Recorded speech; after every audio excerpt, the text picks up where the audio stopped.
मेरे अति सत्कारयोग वीर छोटे वीर सरदार मनमोहन सिंह पोपली जिन्हां दा एक बहुत बड़ा योगदान है। तुसीं वेख्या होवेगा यूट्यूब ते भाई साहब जी ने इन्नी मेहनत करके तुहाडे लखनऊ दे जां आस पास दे शहरां दे जिन्ने भी लाइव प्रोग्राम होंदे ने कीर्तन दरबारां दे उन्हां सारियां प्रोग्रामां नूं रिकॉर्डिंग करके आप यूट्यूब ते अपलोड करते हैं।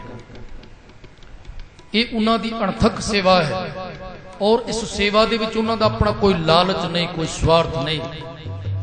मालक कृपा करे इन्हां नूं होर वधेरे सेवा करन दा बल उद्यम ताकत बख्शिश करन। साहिब जी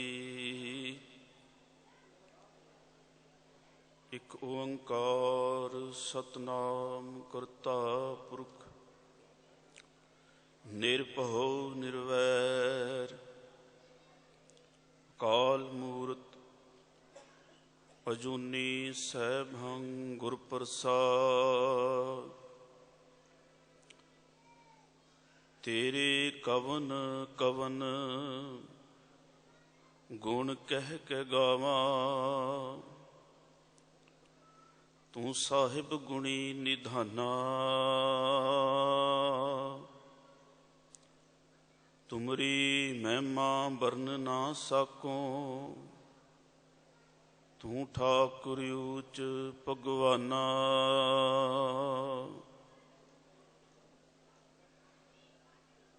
जुगो जुग अटल शब्द ब्रह्म सतगुरु धन धन साहिब श्री गुरु ग्रंथ साहिब जी की पावन पवित्र हजूरी अंदर शुभायमान गुरु प्यारी गुरु सवारी साध संगत धन गुरु गोबिंद सिंह महाराज जिन्हां दे पावन प्रकाश दिहाड़े 350 साल जो पातशाह जी ने इस संसार विच उस प्रभु का रूप लैके जो कारज कीते हैं उन्हां दा वख्यान गुरु गोबिंद सिंह महाराज की रचना इस ख्याल दे नाल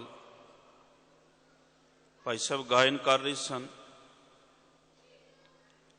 कीर्तन तो बाद एकदम साड़ी थोड़ी एकाग्रता भंग होती है। उस एकाग्रता नूं फिर बनाने लई गुरु फतेह दी सांझ पाओ। सारे आखो जी वाहिगुरू जी का। इस पावन वचन को बहुत बार हमने पढ़ा है और सुना है, लेकिन जितने भी बार इसको सुनते हैं तो मुझे एक ख्याल किसी शायर का बहुत ही अच्छा याद आता है कि इस बार मैं घर की मुकम्मल तलाशी लूंगा, कि मैं इस बार घर की मुकम्मल तलाशी लूंगा कि मेरे मां बाप गम कहां छुपा के रखते थे।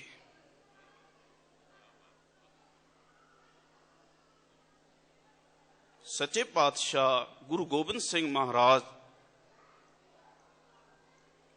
जो उन्हां दी शख्सियत है ते जदों अज दे जीवन नूं वेखीदा है,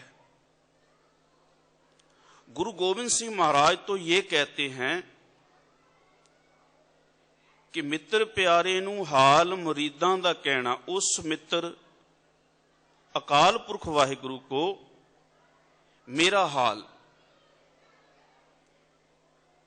हम सभी एक दूसरे से पूछते हैं क्या हाल है, लेकिन जो हाल है वो तो हम बता ही नहीं सकते हैं। कहते हैं बहुत अच्छे हैं। हशर कुछ यूं हुआ जिंदगी की किताब का कि मैं जिल्द संवारता रहा और पन्ने बिखरते गए। जिल्द संवार दी, बाहर का बहुत कुछ संवर गया, बहुत कुछ विकास हो गया, पर आदमी के भीतर जाके जब देखा तो उसकी अवस्था या उसकी जो स्टेज थी, जो उसके जीवन का म्यार था, एक भगत भगवान जे प्राणी के नाहे मान, जैसे सूकर स्वान। गुरु गोबिंद सिंह महाराज ये संदेश हमें दे रहे हैं, मित्र प्यारे नू हाल मुरीदां दा कहना, तुझ बिन रोग रजाइयां दा ओढ़न। मेरे मन में कभी ख्याल आता है कि ये साहब वैसे ये छंद भी ख्याल ही है, जैसे सोठा है, दोहा है, इसको ख्याल कहा जाता है। गुरु गोबिंद सिंह महाराज चमकौर से चलकर माछीवाड़े जंगल पहुंचते हैं। वहां पर भाई दया सिंह, जो 5 प्यारों में भाई धर्म सिंह, भाई मान सिंह, गुरु साहब को मिलते हैं। काफी दिन हो गए थे, गुरु साहब सोए नहीं थे। वैसे भी किसी आदमी का सारा परिवार चला जाए, उसको नींद पड़ सकती है, पर गुरु साहब का सारा परिवार शहीद हो चुका है और वो सोए हैं। भाई दया सिंह जी गुरु साहब जी के पास जाके बैठ गए, जगाया नहीं। कितने दिनों से गुरु साहब सोए नहीं हैं। कुछ देर बाद गुरु साहब उठ के बैठे और जितनी देर गुरु साहब सोए रहे, भाई दया सिंह देखते रहे कि गुरु साहब के पैरों में जूता नहीं है, पैर खून से लथपथ हैं, पैरों में से खून रिस रहा है, निकल रहा है। कपड़े हम तो रोज सुबह उठ के बदलते हैं, तो कई दिनों से गुरु साहब वो सरसा नदी का किनारा पार किया, भीग गए कपड़े। जब आदमी के कपड़े भीग जाएं, वो कच्ची जमीन पर बैठे तो कपड़े वैसे ही गंदे हो जाते हैं। कपड़े जंगल से गुजरते गुजरते कहीं से फट भी गए थे। तो भाई दया सिंह ये सब कुछ देख रहे होंगे और पूछते होंगे, गुरु साहब आपने क्या कमाया, आपने जिंदगी में क्या प्राप्त किया, कि कितना अच्छा आनंदपुर साहब था, 1.25 लाख का शमियाना आपके ऊपर, प्रसादी हाथी किसी के पास नहीं था, आपके पास था। हजारों की संख्या में लोग गुरु साहब आपको नमस्कार करते थे। 4 साहिबजादे आपके, कितना कुछ था और सब कुछ लुटा के आज ये हाल में हो, क्या कमाया है। तो गुरु साहब जी ने जो जवाब दिया कि आदमी सब ये जो चीजें बचाता है कि मेरा घर बच जाए, मेरे बच्चे बच जाएं, मैं बच्चों के लिए ये कर दूं, वो कर दूं, बहुत कुछ इकट्ठा करता है, उसका गुरु साहब ने जिक्र भी किया। माते मतंग जरे जर संग अनूप तंग सुरंग सुवारे, कोट तुरंग कुरंग सिकूदत पौन के गौन को जात निवारे, भारी पजान के पूप पली बदन्याव सीत न जात बिचारे। पर हुआ क्या, एते पहे तो कहां पे भूपत अंत को नांगे, पाए पधारे। एक स्वैया और गुरु साहब जी ने इसके आगे कहा, जीत फरै सब देश दिसान को, बाज टोल मृदांग नगारे, गूंचत गूढ़ गिजान के सुंदर, हिंसत हैं हरिराज हजारे, पूत पे खपवान के पूपत, कौन गने नहीं जात विचारे।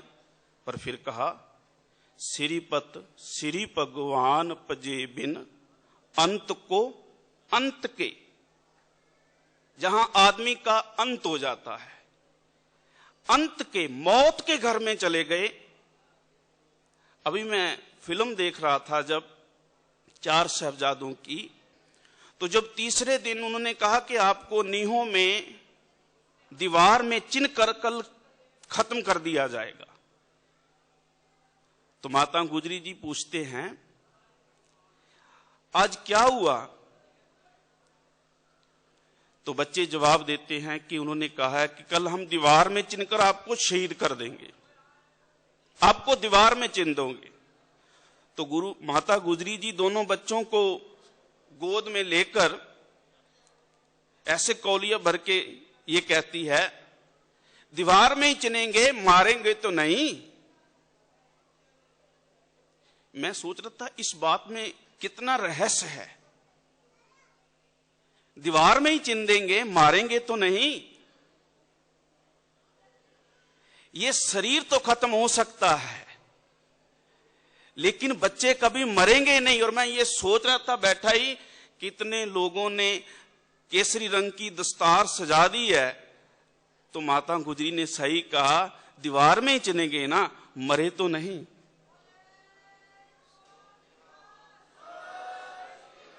आज भी गुरु गोविंद सिंह के साहबजादे, जो गुरु साहब ने खुद कहा था, इन पुत्रन के शीश पर वार दिए सुत चार, चार मुवे तो क्या हुआ, जीवत कई हजार।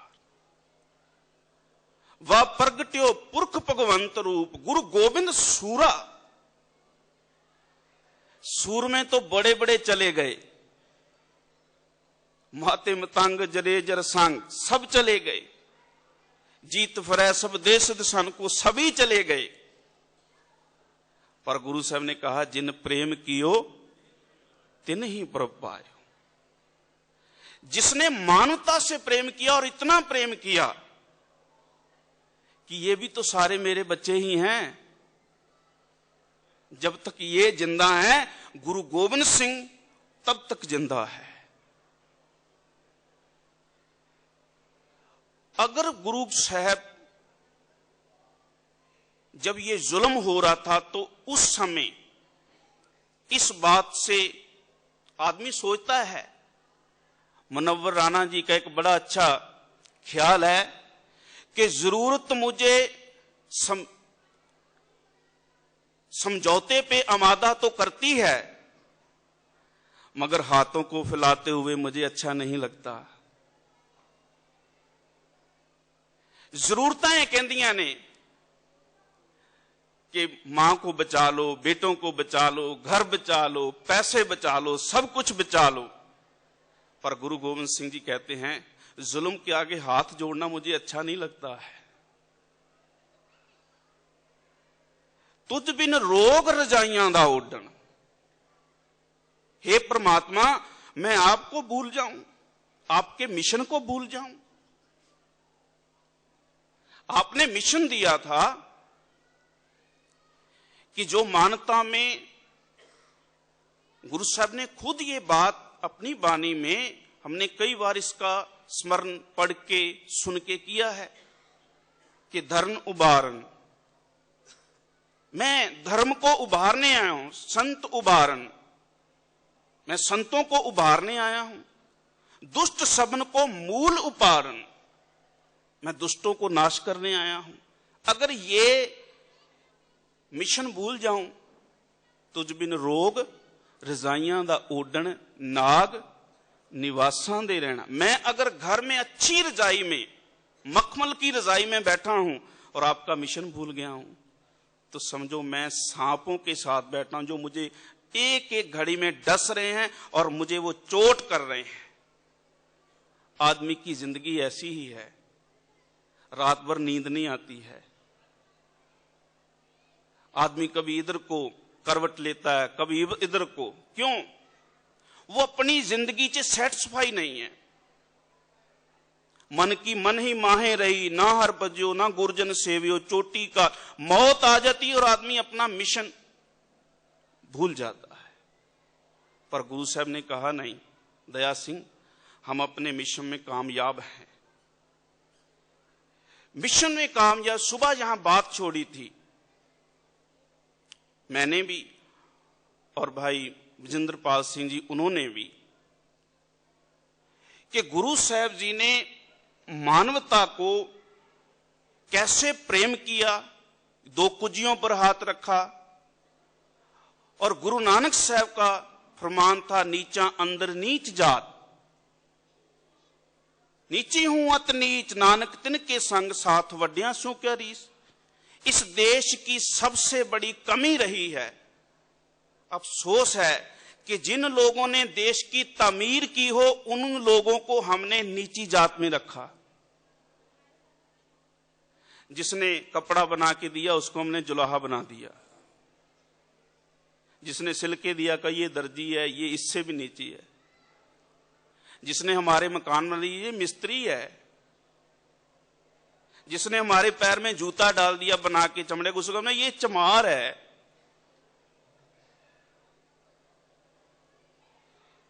जिस आदमी ने भी देश की तामीर की हो, गुरु साहब ने कहा नहीं, मैं इस बात को बर्दाश्त नहीं करूंगा।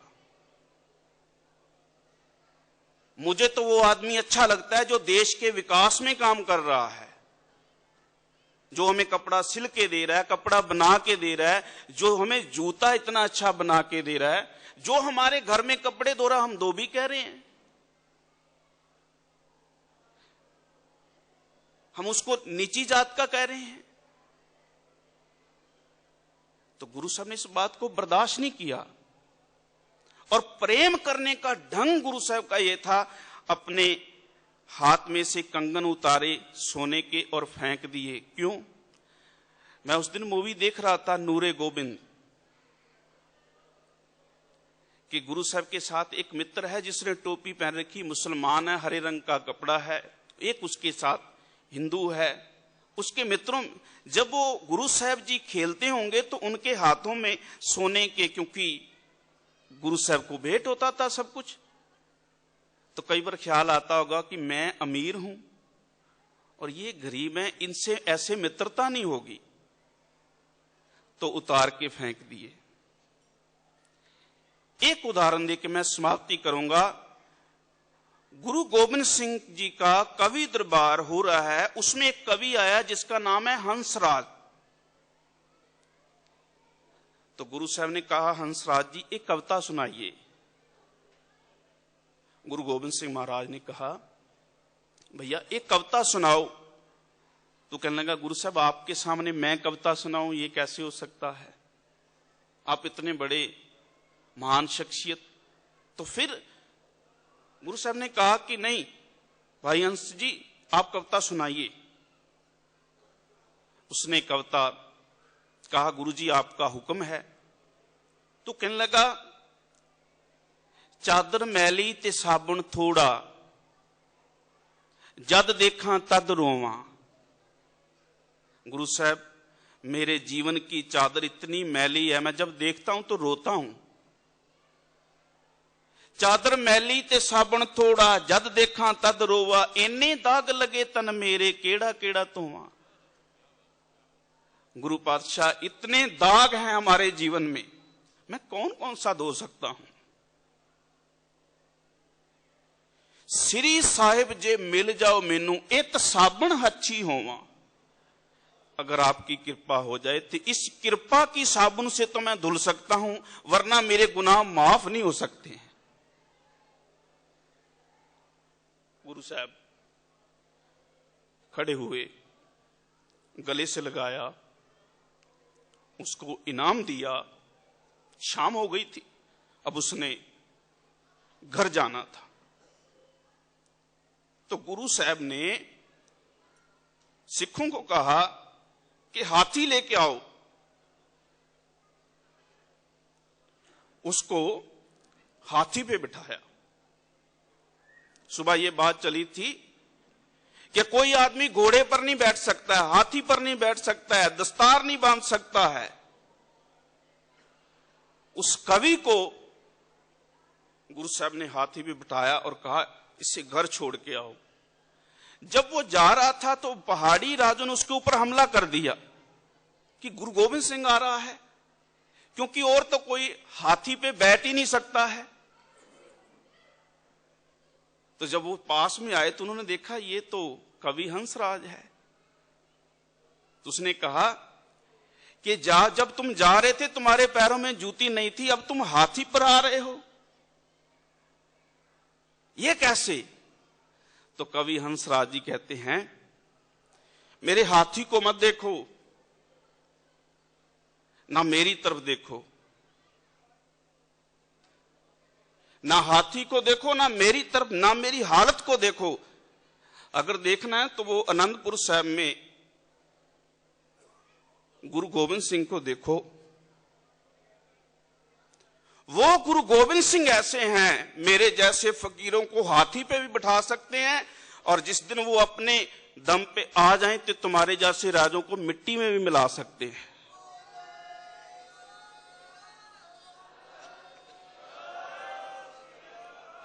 बेकसारा यार गुरु गोविंद सिंह, जिसका कोई यार नहीं था, उसका यार गुरु गोविंद सिंह था। नासरो मंसूर गुरु गोविंद सिंह, जिसकी कोई मदद करने वाला नहीं था, उसका मददगार गुरु गोविंद सिंह था।